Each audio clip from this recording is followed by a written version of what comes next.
Mayor, I wanted to talk with you because 514 hit people in a whole different kind of way.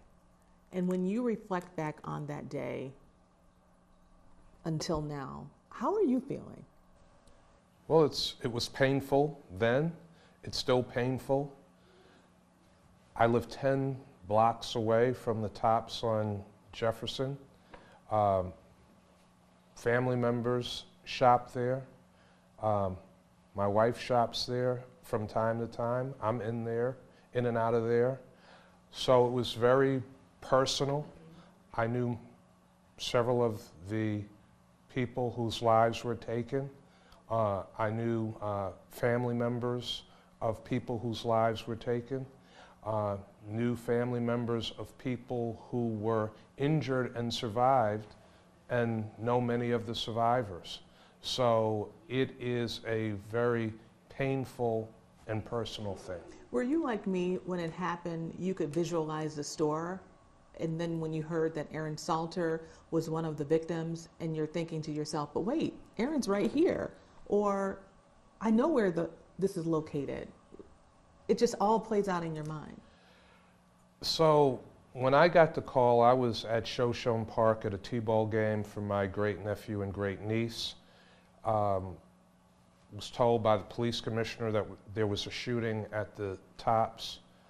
Didn't know how serious it was initially. He said he would get back to me quickly with updated information. When he got back, he said there were multiple people shot, and I told him I was on my way, and I kept getting updates as I was driving. I did not find out the names even after I got there, and I walked through the parking lot with bodies on the ground covered in sheets. I did not know who had been killed. And so it wasn't until later that I began finding out the names of people that I knew who had not survived this white supremacist mass shooting act of domestic terrorism in the community. And you know, you talk about you walking through a parking lot and bodies are there. You're the mayor of the city of Buffalo, not the police commissioner. Crime is not what you do.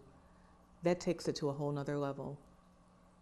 It was traumatic, but in that moment, I was focused on getting as much information as possible, making sure that people who were in the immediate area were okay. Fortunately, the police had taken the shooter into custody very quickly. Police arrived on the scene in less than 2 minutes and got the shooter to surrender. That's critically important, because had that person been allowed to go back inside, they could have killed and injured more people. Had they been able to escape into the neighborhood, they could have injured and killed more people. And the goal of this individual, who wore body armor and had multiple weapons, was to kill as many black people as possible. Did you ever think that would happen here? Never. Never even thought of the possibility. And then there are some people who will say, didn't think it would happen here, but I'm not surprised.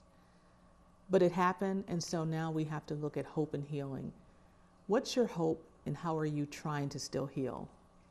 My hope is that with all of the resources that are being directed to the city of Buffalo and East Buffalo in particular, that resources that are aimed at East Buffalo will get into the hands of black residents to fix up homes, to improve their businesses, to grow their businesses, to participate on major infrastructure projects as workers and as business owners.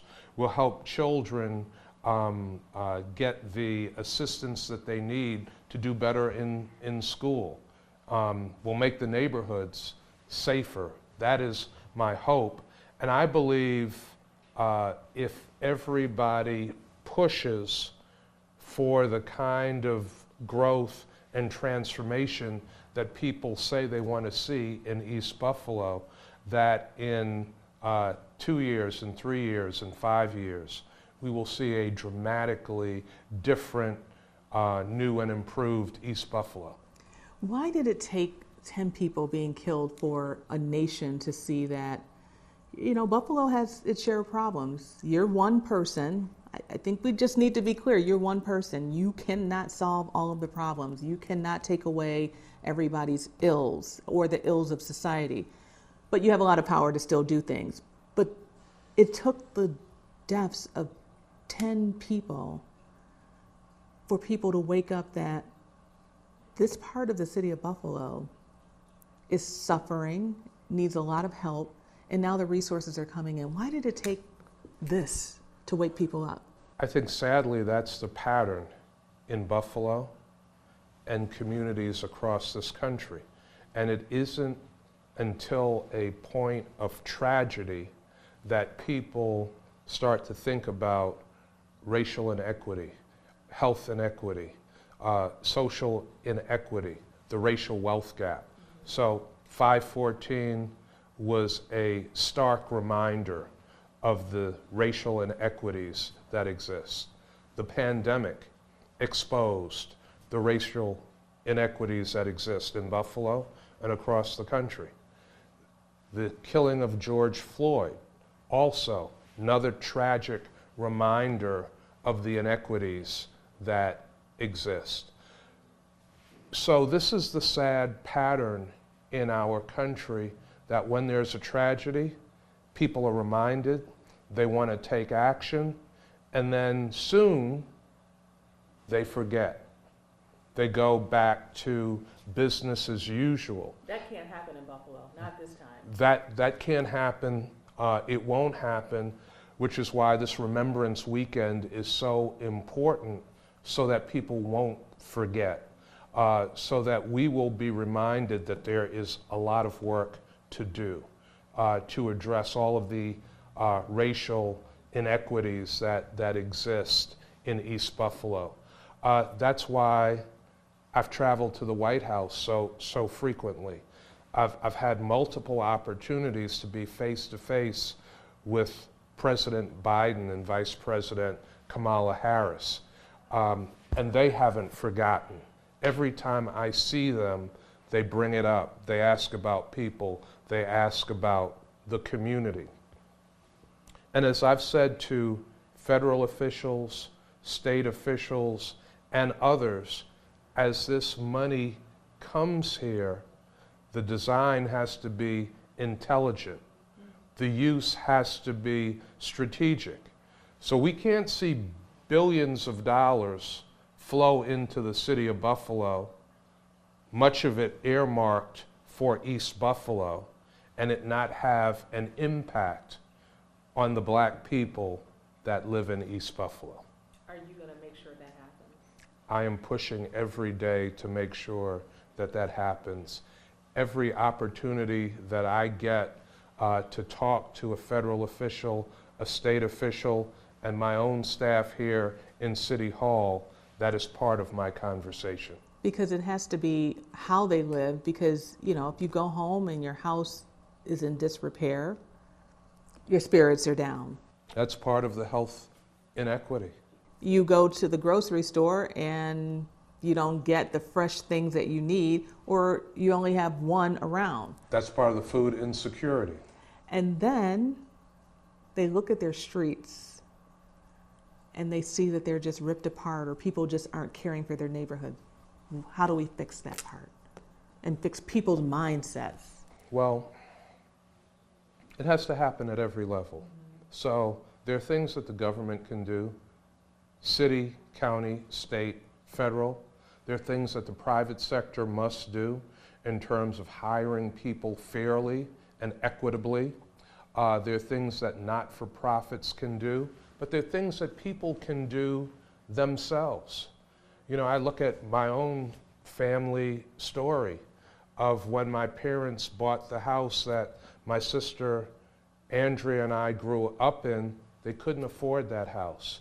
They would not have been able to buy the house if they didn't work with our grandparents. And so they put money in together to buy a double home. And when my father and mother went out to work and were at work all day, and we came home from school before they got back from work, our grandparents took care of us. They made sure that we did our homework. They made sure that we weren't out in the street running wild. And then when we got older and graduated from high school and went away to college, our parents then took care of our grandparents who were up in age. That's how families used to advance themselves and advance each other and work for the next generation to do better. We have to return to that kind of family dynamic.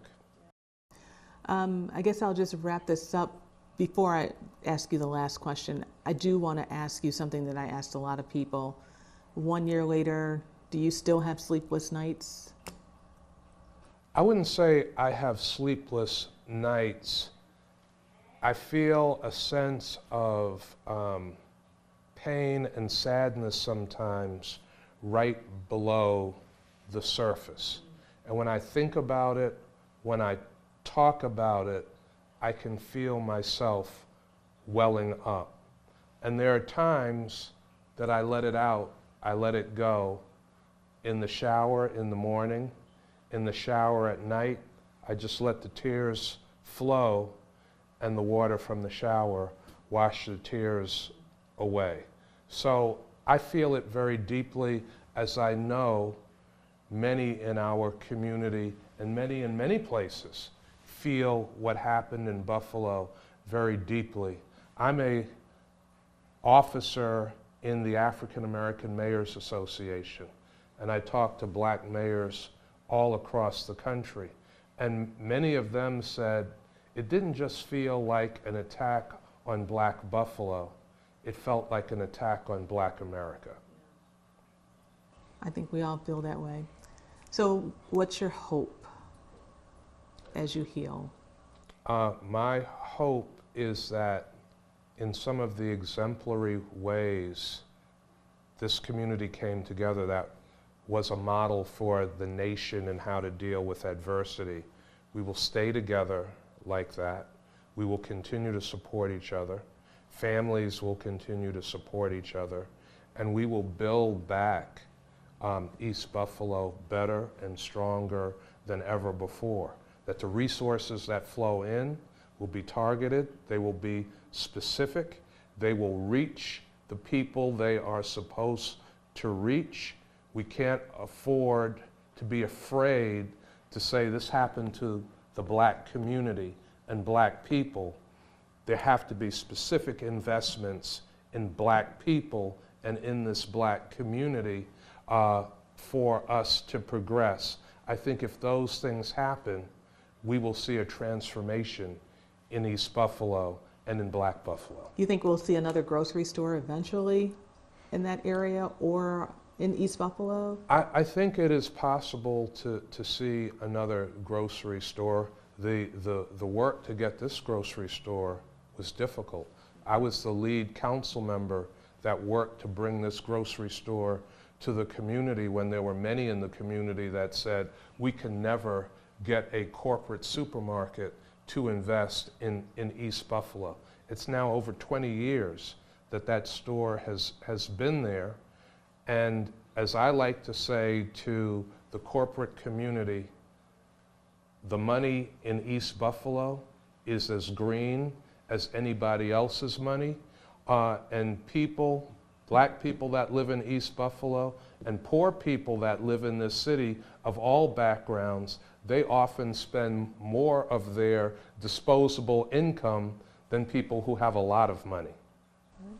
Anything else?